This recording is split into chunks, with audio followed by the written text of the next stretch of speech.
Y Media breaking news.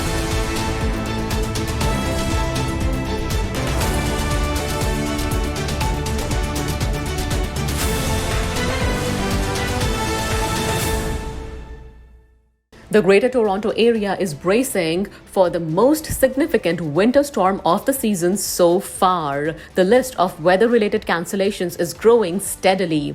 Pearson Airport is reporting that over 25% of scheduled arrivals and departures have been cancelled so far today. As inclement weather continues to impact travel across GTA, TTC has cancelled some of its bus services. So have some of the school boats. They have cancelled the school buses. Toronto Metropolitan University and Sheridan colleges have cancelled all in-person classes for the remainder of the day. Y Media breaking news.